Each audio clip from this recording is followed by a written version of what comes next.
എല്ലാവരുടെയും മുന്നിൽ വെച്ച് പട്ടി ഷോ കാണിക്കാൻ നോക്കിയതാണ് രശ്മിൻ ഭായ്. പക്ഷെ തേച്ചൊട്ടിച്ച് ഒരു മൂലക്കിരുത്തി ജിൻഡോ.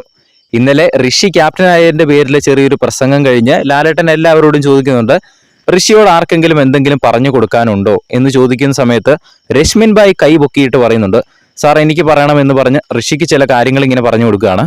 എടാ, നമ്മൾ കുറേ അധികം നല്ല കാര്യങ്ങൾ ഇവിടെ ചെയ്താലും എന്തെങ്കിലും ചെറിയൊരു മിസ്റ്റേക്ക് ചെയ്താൽ അതായിരിക്കും എല്ലാവരും എടുത്തു കാണിക്കുന്നത്. അത് നമ്മളിവിടെ പോകുന്നേടം വരെ നമ്മുടെ തലയിലിരിക്കും. അതുകൊണ്ട് നീ എന്തെങ്കിലും ചെറിയൊരു തെറ്റ് ചെയ്തിട്ടുണ്ടെങ്കിൽ നീ അങ്ങ് തുറന്ന് സമ്മതിച്ചു കൊടുത്തേക്കണം, നീ ആ തെറ്റങ്ങ് അക്സെപ്റ്റ് ചെയ്ത് സമ്മതിച്ചേക്കണം എന്ന് പറഞ്ഞുകൊണ്ട് ഋഷിയുടെ അടുത്ത് പറയുന്നുണ്ട്. ഇതൊക്കെ വളരെ ഉപദേശിക്കുന്ന ഒരു ടോണിലാണ് പറയുന്നത്. എന്നാണ്ട് രശ്മി വലിയൊരു പെർഫെക്റ്റ് ആയിട്ടുള്ള ആള് വേറൊരാളെ ഉപദേശിക്കില്ലേ, ആ ഒരു രീതിയിലാണ് രശ്മിന് ഋഷിയുടെ അടുത്ത് ഈ കാര്യങ്ങളൊക്കെ പറഞ്ഞു കൊടുക്കുന്നത്. പക്ഷെ ഇത് പറഞ്ഞു കഴിഞ്ഞ ഉടനെ തന്നെ ജിൻഡോ അവിടെ ഇരുന്ന് പറയുന്നുണ്ട്, ലാലേട്ടാ ഇത് തന്നെയാണ് രശ്മിന്റെ കുഴപ്പം, രശ്മിൻ എന്തെങ്കിലും തെറ്റ് ചെയ്ത് കഴിഞ്ഞാൽ അത് രശ്മി സമ്മതിക്കത്തില്ല, അത് തന്നെ ആയിരുന്നു രശ്മിന്റെ ഫാൾട്ട് എന്ന് അന്നേരം ജിൻഡോ പറയുകയാണ്. വലിയ കാര്യത്തിന് ഉപദേശിച്ചൊന്ന് ഫോമായിട്ട് നിന്നായിരുന്നു രശ്മി ഭായ്. അവരാളിക്കത്തിയ തീയങ്ങ് കുത്തിക്കെടുത്തി എന്ന് പറഞ്ഞ പോലെ ആയി പോയി ജിൻഡോയുടെ ആ ഒരു ഒറ്റ ഡയലോഗ്. ജിൻഡോ അങ്ങനെ പറഞ്ഞ സമയത്ത് ഓഡിയൻസിന്റെ ഒരു കയ്യടി കേൾക്കണമായിരുന്നു. അതേപോലെ തന്നെ ആ സമയത്ത് രശ്മിന്റെ ഒരു എക്സ്പ്രഷൻ കാണുമായിരുന്നു.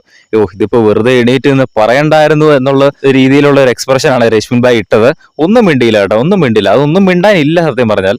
എന്തായാലും ജിൻഡോ പൊളിച്ചു കേട്ടോ. ഇന്നലെ സത്യം പറഞ്ഞ എപ്പിസോഡ് ജിൻഡോ തൂക്കി എന്ന് വേണമെങ്കിൽ പറയാം. കാരണം നോറയ്ക്ക് നല്ല രീതിയിൽ മറുപടി കൊടുക്കുന്നുണ്ട്, രശ്മിന് വയറ് നിറച്ച് കൊടുക്കുന്നുണ്ട്. ഏതൊക്കെ എപ്പിസോഡാണെങ്കിലും ലൈവ് ആണെങ്കിലും ജിൻഡോയുടെ ഒരു സജീവ സാന്നിധ്യം ഇപ്പോൾ അവിടെ കാണാം കേട്ടോ. എന്തായാലും കൂടുതൽ ലൈവ് അപ്ഡേറ്റ്സിനായിട്ട് ചാനൽ ഒന്ന് സബ്സ്ക്രൈബ് ചെയ്യുക.